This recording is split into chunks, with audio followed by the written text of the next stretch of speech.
Dawn breaks over the slopes of Vesuvius, a pale gray veil lifting above the city's rooftops. The air is still, thick with the scent of damp stone and dust stirred by the night's coolness.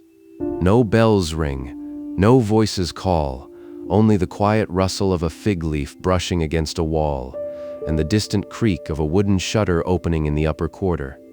The streets, paved with volcanic rock, are already warm under the first light, absorbing heat that will rise through the day. A narrow alley near the Forum descends towards the Via dell'Abbondanza, its surface worn smooth by centuries of foot traffic, water pools in the shallow grooves between stones, reflecting the pale sky. The walls are lined with fragments of fresco, faint traces of red and blue peeling at the edges, once part of a domestic scene now obscured by time and weather. A clay lamp lies on its side near a doorway, its wick long gone, its oil long evaporated. No one has walked this way since last night's last light. The sun climbs, and the shadows shorten. Along the street, a baker's shop opens. The door swings inward with a low groan, and the scent of warm bread spills into the air, yeast, barley, and the faint tang of wood smoke. The oven, built of sun-dried brick and lined with lava stone, has been banked overnight. A man in a simple tunic steps inside, kneading dough with practiced hands. He works by the light of a single oil lamp, its flame steady, casting long shadows across the floor. The dough is mixed in a large stone trough, scraped with a wooden paddle. No one speaks. The rhythm of the work is the only sound. Outside, the street begins to stir. A woman in a woolen shawl passes, carrying a basket on her hip. She walks with a slight limp, her sandals worn thin at the heel. She pauses by a public fountain, lifts a clay pitcher, and fills it from the spout. The water flows clear and cold, fed by an aqueduct buried beneath the city. She does not look up. Her eyes remain on the surface of the water, where ripples form and fade. Nearby, a man in a linen tunic stands before a small shop with a wooden awning. He inspects a bundle of herbs laid out on a cloth, rosemary, thyme, oregano arranged in neat rows. He lifts one, smells it, then replaces it. The shop is small, no more than 4 steps deep, with a low counter of dark wood. Behind it, shelves made of reed and plaster hold jars of oil, salt, and dried beans. The jars are sealed with clay stoppers, some with inscriptions in ink. The walls are lined with shelves, their surfaces dusted with fine ash from the last baking season. The heat intensifies. The sun now beats directly on the rooftops, and the stones radiate warmth. A dog lies in the shade of a doorway, its tongue lolling. The air shimmers above the pavement. A child passes, barefoot, carrying a small clay bowl. He stops by a column base, peers inside, finds nothing, and moves on, his feet leaving faint prints in the dust. The Forum begins to fill. A group of men in simple tunics walks across the open plaza, their sandals clicking on the stone. They do not speak. One stops to adjust the strap of a leather satchel. Another pauses to look up at the sky, then at the Temple of Jupiter, its columns still clean, its pediment unweathered. The air is still. No birds call.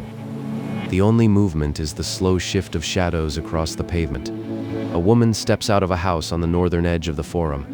She wears a white linen dress, tied at the waist with a red cord. She carries a basket of laundry.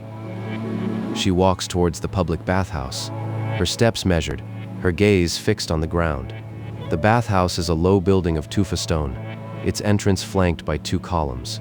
A small sign above the door reads in faded paint, Thermae Publicae. The door is open. Inside, the air is cool, thick with steam rising from the hypocaust beneath the floor. The walls are lined with niches for towels, and the floor is tiled in black and white geometric patterns. No one is inside yet. The silence is complete. The morning passes in measured intervals. The heat builds. The shadows shrink. The city breathes in time with the sun. A vendor sets up a stall in the shade of a portico, laying out figs, olives, and dates on a cloth. A donkey stands nearby. its ears twitching at the sound of a passing cart. The cart is empty, its wheels creaking on the stone. The driver, a man with a broad hat, rests his hands on the wooden shafts. He does not move. By midday, the streets are nearly empty. The heat is unbearable. The stones glow. The rooftops shimmer.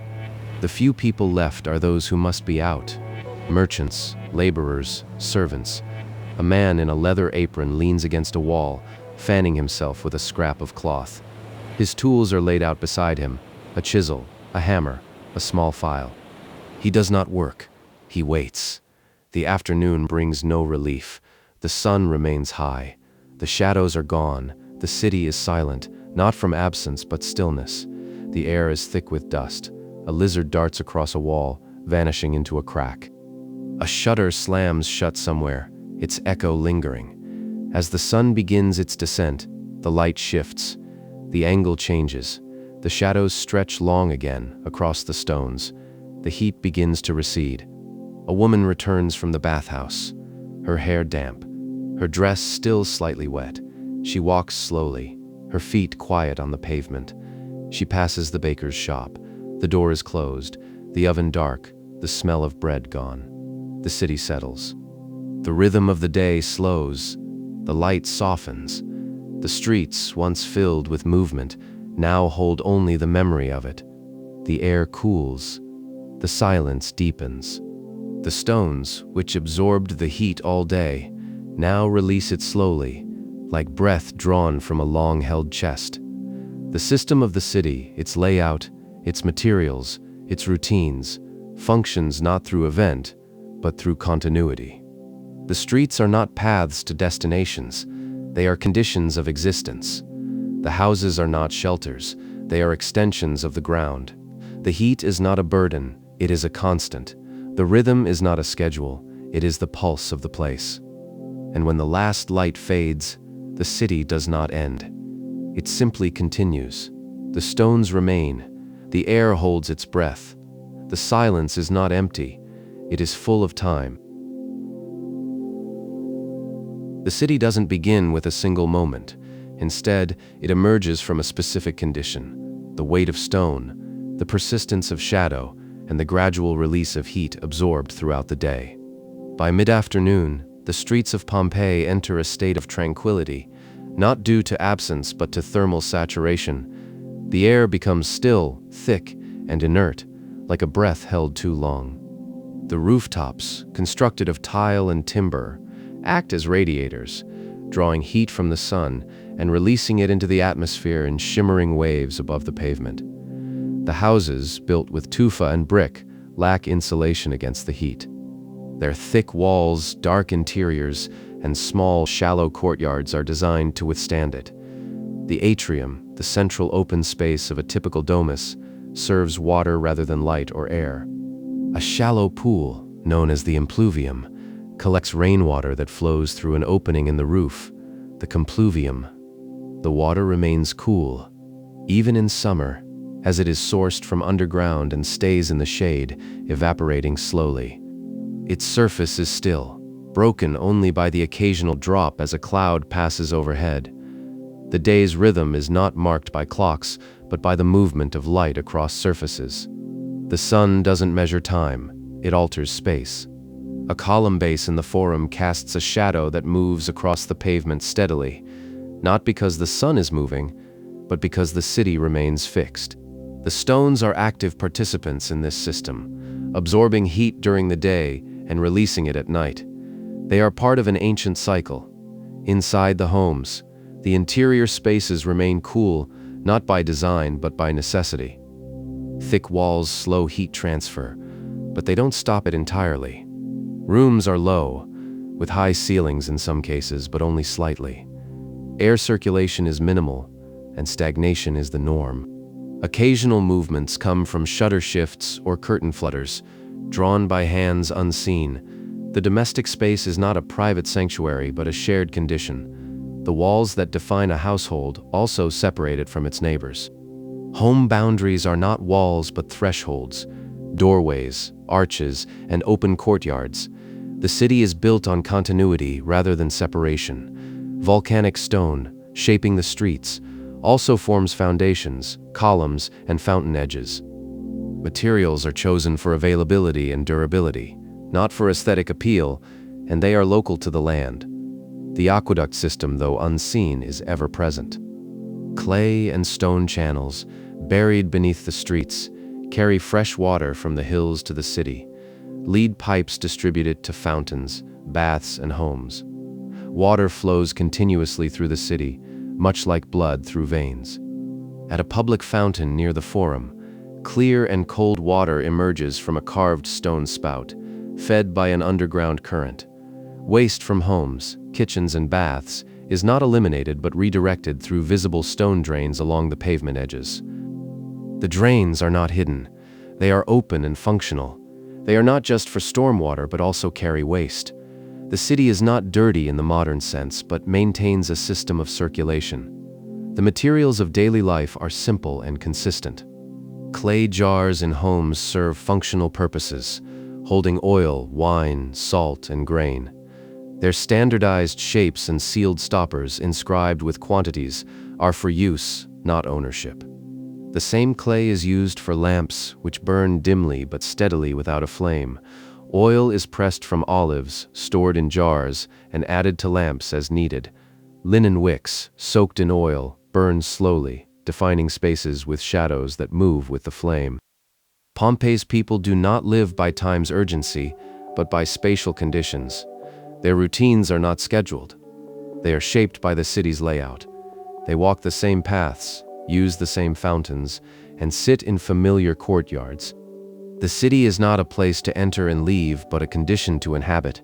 Houses are not shelters, but extensions of the urban fabric. Streets are continuations of the ground, not routes. The midday silence is not empty. It is filled with the city's rhythm. Heat shifting, water flowing, stone breathing. The city doesn't stop. It slows. It doesn't cease. It continues. As the sun sets, it doesn't end the day but merely transforms it. The city doesn't sleep. It waits. Its stones releasing heat, water reflecting stars, and the system persisting. The city does not pause at midday or awaken at dawn. It exists in a perpetual state of recalibration, where the physical environment shapes behavior not through command, but through consequence. The heat of the day is not a fleeting condition, but a powerful structural force that alters the very fabric of daily life. The stones, walls, and rooftops are not passive but active participants in an ongoing exchange with the atmosphere. By late afternoon, the city reaches thermal equilibrium. The pavement's surface temperature peaks not due to the sun's intensity, but because of the accumulated heat from hours of exposure, saturating the ground. The air above the streets ceases to move. It hangs heavy and motionless. The human body, attuned to this rhythm, responds not with urgency, but with stillness. Conversations cease, and even animals seek shade, their bodies unable to bear the heat's weight. Pompeii's architecture is designed not to resist heat, but to manage it. The narrow streets, aligned east to west, cast long shadows in the morning and evening, but at midday they become corridors of light. The buildings are low, rarely exceeding 2 stories, with thick walls of tufa and brick. These walls serve as thermal buffers, absorbing heat during the day and slowly releasing it at night, not through modern insulation, but through their dense mass. The roof tiles, baked clay in a single row, allow some airflow beneath, though not enough to cool the space significantly. Inside homes, functionality defines interior spaces rather than privacy. The atrium, with its impluvium, remains the central focus. The pool's water does not evaporate quickly due to the small opening above and the angled roof that blocks direct sunlight. The air above the water is cooler, rising slightly, but a breeze is absent, leaving the heat trapped within. Those waiting for something, water, relief, or time's slow passage, sit near the pool. The domestic space is organized into zones of use rather than distinct rooms. The kitchen, not a separate room, is a corner of the atrium where a small hearth burns low. The cooking fire, banked at night, covered in ash, and reignited in the morning, serves multiple purposes: warmth, cooking, and light. It consumes little fuel due to its small size and dry, hard wood, olive, fig, or pine, all locally sourced. Smoke rises through the compluvium, escaping into the sky. The hearth is not a symbol of warmth, but a mechanism of timekeeping. It is the center of domestic continuity, marking the beginning and end of the day with its glow. Not a clock, but through the gradual dimming of the flame and the slow cooling of the coals. The same fire, tended by the same hands, burns in the same place night after night. Ashes accumulate, forming a crust that insulates the floor and retains heat.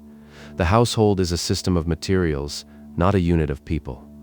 Jars, lamps, and tools each have a designated place, function, and rhythm. Clay jars stored in niches along the wall are identified by their contents rather than labels. The oil jar is larger and heavier, sealed with a clay stopper. The wine jar is smaller with a narrower neck. The salt jar is plain, as salt is common. The grain jar is covered with a woven reed lid to keep out insects. These objects are used, maintained, and passed down, not owned in the modern sense. Lamps are lit not for visibility but for ritual. The flame is small, steady, and dim, defining the space rather than illuminating it. The light serves to mark boundaries, and the shadow cast by the lamp is a feature, not a byproduct. It moves slowly across the wall, tracing the edges of frescoes, shelves, and doorframes. The shadow is a record of time, not action. The city's rhythm is governed by environmental constraints, not human will. The heat compels rest at midday, and people walk when the sun is low. The path taken is dictated by the environment, not a route. The street is a surface to traverse, the door a threshold, and the house an extension of the ground. The system is resilient due to its slowness. The city does not adapt to change but endures it. Heat, dust, and silence are constants, not interruptions. People do not fight the environment but live within it, responding rather than making choices. Their movements are adjustments, not forced actions. As sunset approaches, the city shifts, not returning to life but continuing its existence. The stones that absorbed heat during the day begin to release it, causing the temperature to drop slowly, not suddenly. The water in the impluvium, which remained cool all day, now warms. A faint, irregular breeze moves through the streets, not wind but the release of pressure. The city breathes again, not with effort but with continuity. The city is not a machine optimized for speed or efficiency. It is designed not to reduce labor or increase output, but to persist. Its true measure is not its change, but its endurance. The heat does not destroy. The silence does not empty, and the stones do not fade. They are already in motion, and the city is not a place to live, but an experience to be had, where time is measured not by hours, but by the shifting of light across stone.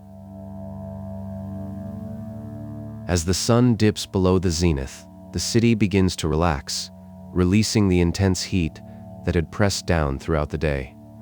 The stones, once sated with energy, now radiated outward, a gentle warmth that serves as an extension of their purpose.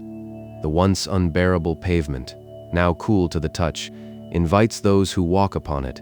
The air, though still thick, stirs faintly, less like wind and more like the release of pressure, a subtle shift in the atmosphere.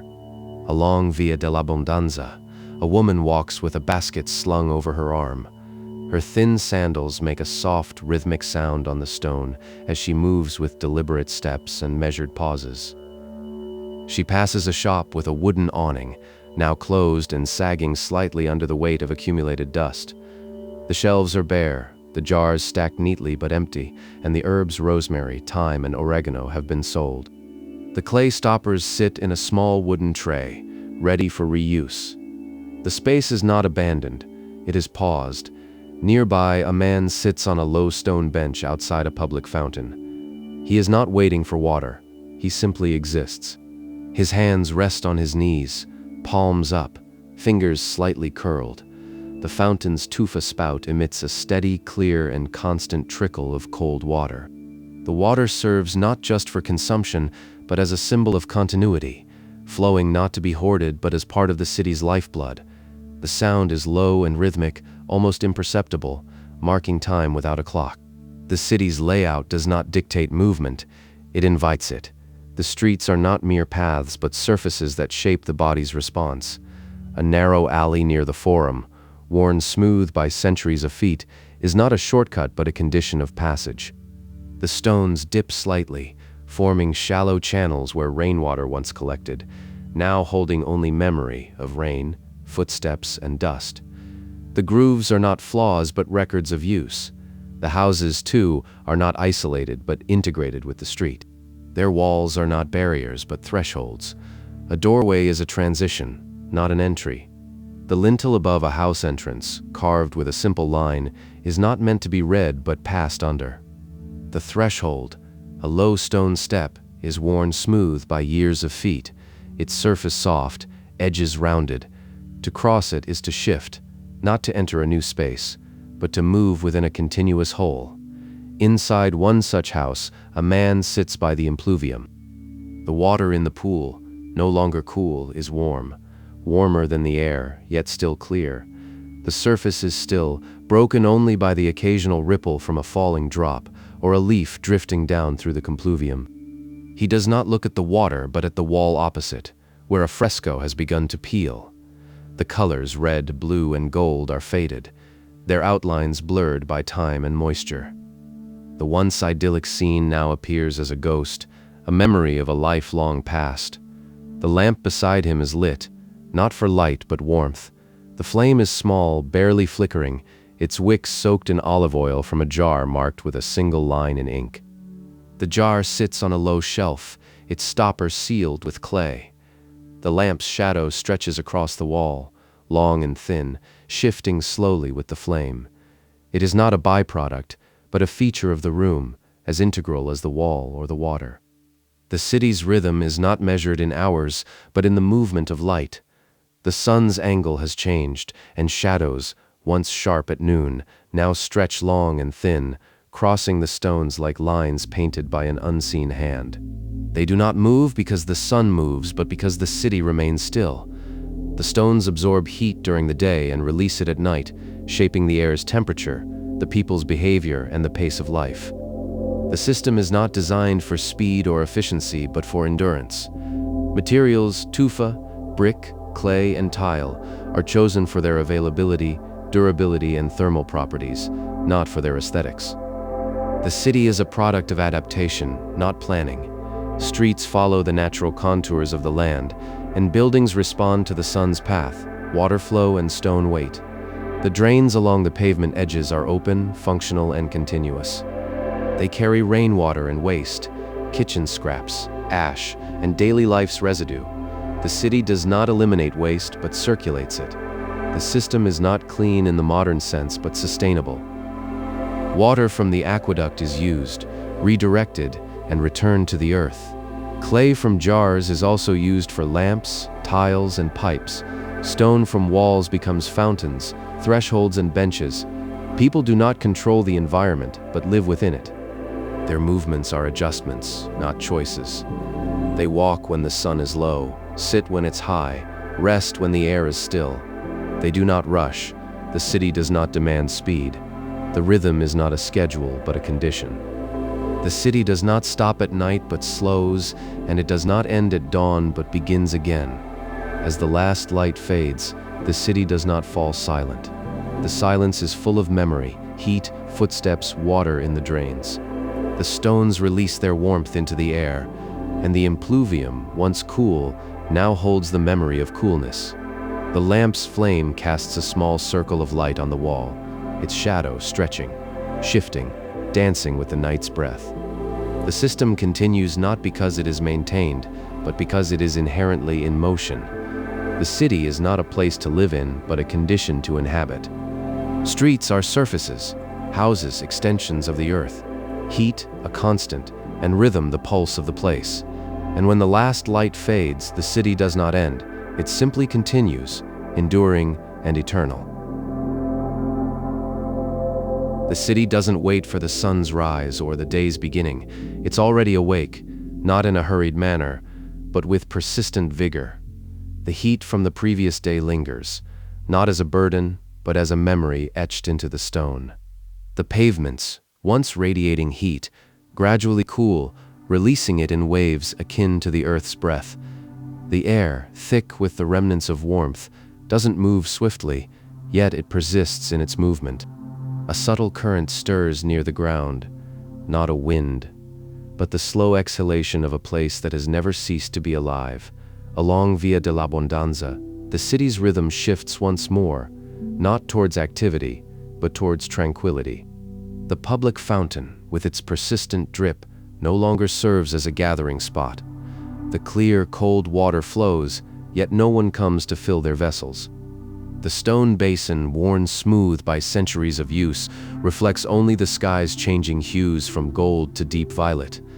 The water's surface remains still, save for the occasional ripple from a falling leaf or a drop of condensation on the fountain's lip. Nearby, a house with a low-tiled roof stands steadfast.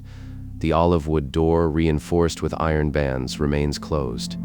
The tufa stone threshold, worn at the edges, bears witness to countless footsteps. On the wall, a faint line carved into the stone. No inscription, just a mark, perhaps from a repair, a measurement, or a moment of pause while someone etched a line with a chisel. It signifies use, not ownership. Inside, the atrium remains quiet. The impluvium, once a source of coolness, now holds water in transition. The surface is still, reflecting the dim light from above. A single droplet falls from the edge of the roof, creating a ripple that quickly dissipates before reaching the wall. The fresco on the opposite wall, once vibrant with reds and blues, now peels in places, its colors fading into dust. The image, a garden, a nymph, a tree, has not crumbled from neglect, but from the passage of time. It is not a ruin, but a testament. The lamp beside the impluvium burns low, its linen wick nearly consumed. The small flame flickers, casting a thin shadow across the wall. The olive oil, pressed from Vesuvius slopes, has been used sparingly, deliberately. It is not wasted or hoarded. Its use is measured not by volume, but by necessity. A clay-sealed jar on a shelf bears a single line in ink, perhaps marking the oil's remaining quantity, a date, or a reminder. The jar is not empty, but its purpose nears its end. The house is not a sanctuary from the world, but an integral part of it. The walls, built of tufa and brick, are not barriers, but extensions of the earth. The roof, with its overlapping tiles, is not a shelter, but a surface that collects rain and releases heat. The stones beneath one's feet are not separate, but an integral part of the city. The same volcanic rock forms the streets, foundations, columns, benches, and fountains. The materials are chosen not for aesthetics, but for their presence. They are what the land provides, and they endure. The drains along the pavement edges remain open, unhidden, and uncleaned. They carry water, ash, and waste, not away, but through. Rainwater from rooftops flows into them, joining kitchen and bath runoff. Waste is not removed, but circulated. The city does not operate efficiently in the modern sense, but it is seamless in its continuity. People do not live in the city, they coexist with it. Their movements are adjustments, not choices. They walk when the sun is low because the heat is bearable, and they rest when the air is still due to the body's response to the environment. They do not rush. The city's rhythm does not demand speed. The city is not a machine, but a living, breathing entity. It breathes, shifts, and endures. Silence is not absence, but presence, the sound of the city's unending cycle. Heat slowly releases, water drips steadily, and wooden shutters creak in the distance. It is not the absence of life, but the presence of time. The city does not stop at night. It slows. It does not begin anew at dawn, it continues. The stones remember, the water flows, and the lamps burn down. The system is not maintained through force, but repetition. The same paths are walked, the same fountains used, and the same hearths tended. The same jars are filled, doors are closed, and shadows stretch across stones, not because time moves, but because the city remains still. The sun's angle changes, but the city's shape endures. Heat rises and falls, but the rhythm persists. and when the last light fades, the city does not darken. The lamp's flame, though small, casts a warm circle. The water in the impluvium, though warm, still reflects the sky. The stones, releasing heat slowly into the air, bear witness. The city is not a place to enter or exit, but a condition to inhabit. Its rhythm is not a schedule, but a pulse. Silence is not empty, but full of time. The system relies not on control, but on continuity, and it continues not because it is preserved, but because it is inherently in motion. The city measures time not by minutes or hours, but through the slow transfer of heat through stone, the persistent drip of water from a roof, and the gradual shift of shadows across thresholds. By late afternoon, Pompeii's rhythm settles into a profound, nearly imperceptible pulse, felt not in the body but in the bones, in the texture of the air, and in the way light moves across surfaces basked in hours of sun.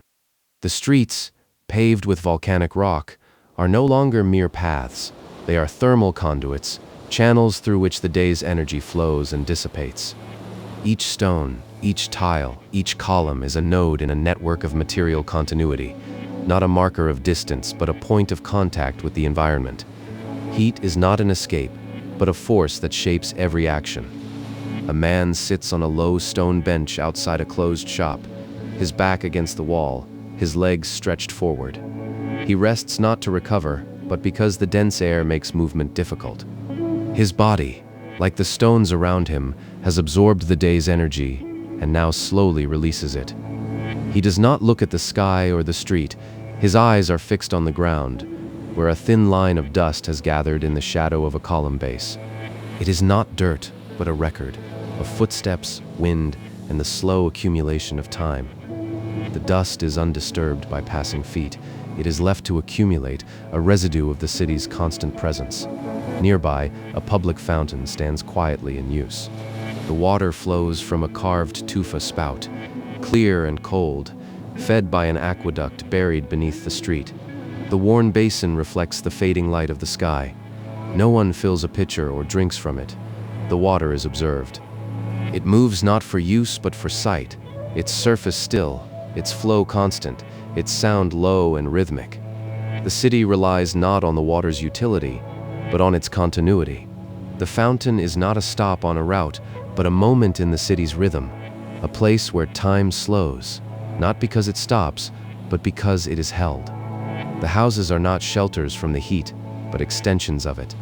The thick walls of tufa and brick, dark and porous, do not block heat, but store it. Coolness inside is not due to design but to mass. Air does not circulate, it stagnates. But stagnation is not failure. It is the condition of endurance. A woman sits in the atrium of a domus, her bare feet on the cool stone floor. She sits not to rest, but because the floor is cooler than the air above. Her hands rest on her knees, her posture relaxed, her gaze fixed on the impluvium. The water in the pool is warm now, no longer refreshing, but a mirror. It reflects the edge of the roof, a faint line of a fresco, and the shadow of a leaf drifting down through the compluvium. She looks not for her reflection, but to see the sky reflected in the water. The lamp beside her is nearly out. The wick is short, the flame small, casting barely enough light to define the wall. The oil is used sparingly, not for scarcity, but because its purpose is not illumination. The flame is a marker of time, not visibility. It burns to mark the passage of the day. The shadow it casts is not a byproduct, but a feature of the room. It moves with the flame's flicker, not because the light changes, but because the city remains still. The city's system is not built on efficiency, speed, or control. It is built on continuity. The same stones that form the streets also create foundations, thresholds, fountains, and benches. Clay becomes jars, lamps, pipes, and tiles. Water flows through the aqueduct and drains through open channels on the pavement. Waste is not removed but redirected. The city circulates, not consumes. Materials transform, not disappear. A jar's stopper is reused. Oil is pressed from olives grown on Vesuvius's slopes, and wood for the hearth comes from trees once standing in the hills. The city is not a place of consumption but of exchange. People do not live in the city. They move through it. Their routines are not choices but responses. They walk when the sun is low, sit when the air is still, rest when heat becomes unbearable. They do not rush. The city does not demand it. The path is a surface, the door a threshold, the house a condition, and the city a framework for life. As the sun dips below the horizon, light changes not in intensity but angle. Shadows, once sharp and short, now stretch long across the stones, crossing the streets like lines drawn by an unseen hand. They do not move with the sun but with the city's stillness. The stones, having absorbed heat all day, now release it slowly, like a breath held and then released. The air cools gently, like a receding tide. The water in the impluvium, once warm, now holds the memory of coolness. The lamp's flame flickers and dies. The city does not cease at night. It does not sleep. It continues. The stones remain, the water flows, and the silence is full of time. The system relies not on maintenance but repetition. The same paths are walked, the same fountains used, the same hearths tended, the same jars are filled, doors closed and shadows stretched. The sun's angle changes, but the city's shape persists. Heat rises and falls, but the rhythm continues. And when the last light fades, the city does not darken. It simply persists. The stones remember, the water reflects, and the silence is not absence but presence. The system is not preserved by will but sustained by continuity. It is not a machine but a body, breathing, shifting, and enduring through the slow, steady motion of matter and time. The city does not cease to exist when the sun sets. It merely transforms. The rhythm of Pompeii is not governed by a cycle of beginnings and endings, but by a perpetual exchange between its material and atmospheric elements, between stone and air, shadow and stillness. As the final rays of sunlight disappear behind the eastern ridge of Vesuvius, the city's thermal mass begins its nightly release, a slow, steady, and inevitable process. The stones, having absorbed heat throughout the day, now radiate it in waves. Much like a sleeping body exhales warmth, the once unbearably hot pavement gradually cools, no longer a barrier, but a memory of contact. Along the Via dell'Abbondanza, the street remains a passage, not a mere route.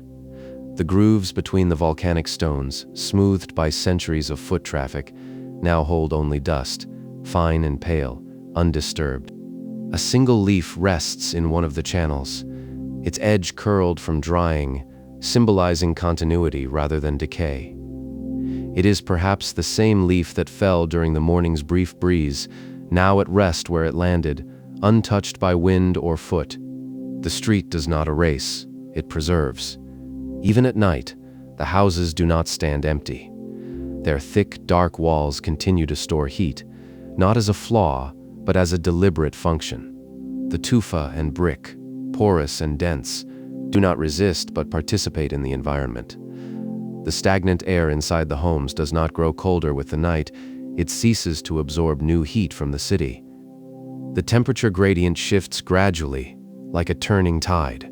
Warm air near the floor slowly rises as the evening deepens, creating a faint current, not a wind, but the city's own breathing. Inside one such home, the impluvium remains a reflective mirror. The water, now warm, mirrors the faint glow of the sky, not the sun, but the last light it holds. The surface is still, broken only by the occasional ripple from a falling drop or a drifting speck of dust.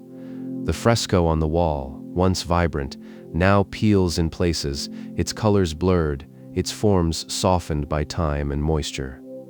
The image, a garden, a nymph, a tree, has not been lost but transformed. It is not a ruin but a trace, a remnant of a bygone moment now woven into the present. The wall does not remember the fresco, it carries its memory. The lamp, nearly extinguished, flickers one last time. The wick, reduced to a thin thread, burns with a small, steady flame.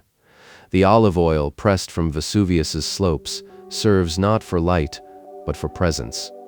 The flame does not illuminate, but marks the edge of the room, not by visibility, but by shadow. The shadow stretches across the wall, long and thin, shifting with the faintest tremor of the flame. It is not a byproduct, but a feature, a record of time, not action. The shadow moves not due to changing light, but because the city remains still. The public fountain, once a gathering place, now serves no practical purpose. No one comes to fill vessels. The water flows clear and cold, fed by the aqueduct beneath the street.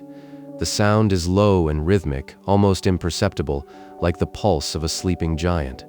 The tufa spout, carved with a simple line, remains unchanged. The basin, worn smooth by centuries of use, reflects only the sky. The water is not consumed but observed. It is not used but witnessed.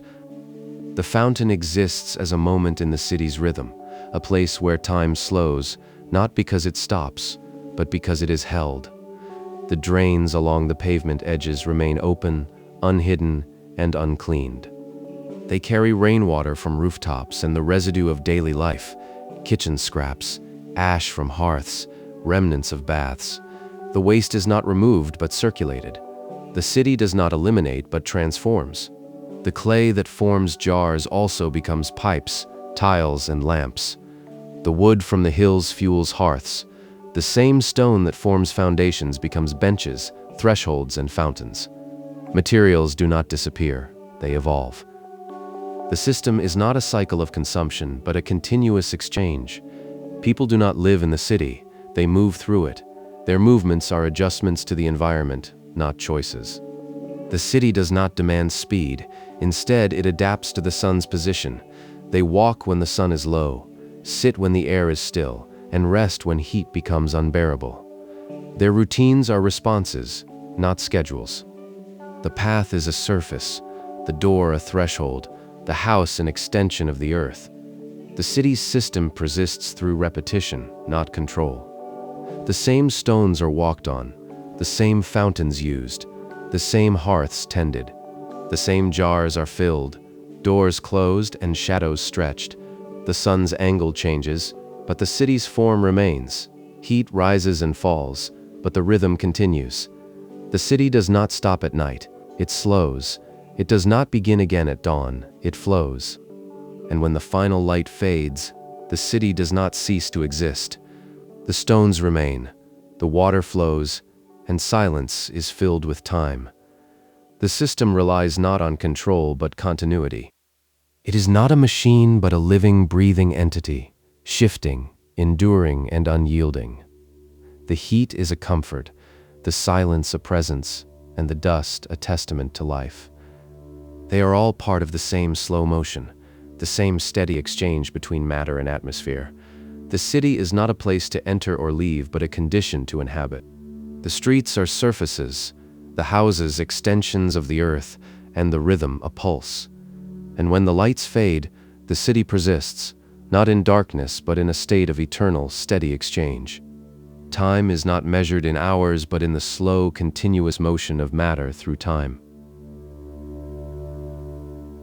The city does not cease to exist when the light fades, it merely transforms. The heat, absorbed during the day, no longer radiates outward, but sinks into the depths, settling within the stone foundations and earth beneath. Once a conduit for movement, the pavements now function as reservoirs, cooling not by evaporation but by depth. The air, thick with the memory of warmth, moves not in wind but in slow, steady pulses, akin to the breath of a resting body. Silence is not the absence of sound but a fullness, a weight of time, the stillness of stone, and the quiet persistence of water. Along Via dell'Abbondanza, the street maintains its continuity. The grooves between the volcanic stones, smoothed by centuries of footfall, now hold only fine, pale dust, undisturbed. A single leaf rests in one of the channels, curled at the edges, its color faded, its form preserved. It is not decay but a testament to continuity. The same leaf that fell in the morning might still be there, untouched, a record of stillness rather than neglect. The street accumulates. preserving the past rather than erasing it. The houses, too, do not retreat into darkness. Their thick walls, constructed of tufa and brick, retain heat as a deliberate function, not a flaw. Interior air does not cool with nightfall but stabilizes, and the temperature gradient shifts slowly, like a tide turning in reverse. Warm air near the floor rises gradually, not in currents but in pockets, dense, still, and heavy. The human body, attuned to this rhythm, responds with stillness rather than effort. To move is to disrupt, to rest is to align. Inside a domus, the impluvium remains a reflective mirror. Water, warmed by the day, now shows only the faintest glow of the sky. No sun, no stars, just the lingering light in the atmosphere. The surface is still, broken only by rare ripples from falling drops, or a speck of dust drifting down through the compluvium. The fresco on the wall, once vibrant, now peels in places, its colors blurred, its forms softened by moisture and time. The image, a garden, a nymph, a tree, has not been lost but transformed. It is a memory embedded in the wall, the paint absorbed into the stone, part of its material essence. The lamp, nearly extinguished, flickers one last time. Its wick, reduced to a thin thread, burns with a small, steady flame. Olive oil pressed from the slopes of Vesuvius has been used sparingly, not out of scarcity, but because its purpose is not illumination. The flame serves to mark, not to reveal. It is a presence, not a beacon. The shadow it casts is a feature, a long, thin line across the wall, shifting with the faintest tremor of the flame. It moves not due to changing light, but because the city remains still. The shadow is a record of time, not action, a sign of continuity. The public fountain, once a hub of activity, now serves no practical purpose. No one fills a pitcher, yet the water flows clear and cold, fed by the aqueduct beneath the street. Its sound is low and rhythmic, almost imperceptible, like the pulse of a sleeping body. The tufa spout, carved with a simple line, remains unchanged. The basin, worn smooth by centuries of use, reflects only the sky. The water is observed, not consumed, and its presence is a testament to the city's rhythm. The drains along the pavement edges remain open, unhidden, and uncleaned. They carry rainwater, kitchen runoff, ash from hearths, and the byproducts of daily life. Waste is not removed but transformed. Clay becomes jars, wood becomes fuel, and stone becomes benches and fountains. The city is not a cycle of consumption but a continuous exchange of materials. People do not inhabit the city, they move through it. Their movements are adjustments, not choices. They walk when the sun dips low, sit when the air grows still, and rest when heat becomes oppressive. The city does not demand haste. Its rhythm is slow. The path is a surface, the door a threshold, and the house an extension of the earth. The city is not a place to enter or exit, but a condition to exist within. Streets are continuations of the ground. Houses are parts of the urban tapestry, and the rhythm is a pulse. The system persists through repetition, not control. The same stones are walked upon, the same fountains used, and the same hearths tended. The same jars are filled, doors are closed, and shadows stretch. The sun's angle changes, but the city's form remains. Heat rises and falls, but the rhythm continues. At night the city slows, not stopping, and with dawn it flows, not beginning. When the last light fades, the city does not cease to be. The stones remain, the water flows, and silence is full of time. The system relies on continuity, not maintenance. It is a body, breathing, shifting, and enduring. Heat is a comfort, silence is full, and dust is a testament. All are part of the eternal, steady exchange between matter and atmosphere. The city is a condition to be in, not a place to be, with streets as surfaces, houses as extensions of the earth, and a rhythm as a pulse. And in the absence of light it continues, not in darkness, but in a state of eternal exchange. Time is measured not in hours, but in the slow, continuous motion of matter. The system endures, unending. The city does not cease to exist when the sun sets. It transforms. The heat absorbed during the day no longer radiates outward, but sinks into the stone, the earth, the depths beneath the streets. The pavements, once active surfaces, now function as reservoirs, cooling not through evaporation but by depth. The air, thick with the memory of warmth, does not move in gusts, but in slow, steady pulses, like the breath of a resting body. Silence is not emptiness but fullness, a weight of time, the stillness of stone, the quiet persistence of water. Along Via dell'Abbondanza, the street maintains its continuity. The grooves between the volcanic stones, worn smooth by centuries of footfall, now hold only fine, pale dust, undisturbed and unclaimed. A single leaf rests in one of the channels, curled at the edges, its color faded, its form preserved. It is not decay, but continuity. The same leaf that fell in the morning might still be there, untouched, a record of stillness, not neglect. The street accumulates, not erases, preserving the past as a condition of the present. The houses do not retreat into darkness. They adapt. Their thick walls, built of tufa and brick, do not resist heat, but store it as a deliberate function. Interior air does not cool with nightfall, but stabilizes. The temperature gradient shifts gradually, like a tide turning in reverse. Warm air near the floor rises in pockets, dense, still, and heavy. The human body, attuned to this rhythm, responds not with effort but stillness. To move is to disrupt. To rest is to align. Inside a domus, the impluvium remains a reflective mirror. Water, warmed by the day, now shows only the faintest glow of the sky. No sun, no stars, just the lingering light in the atmosphere.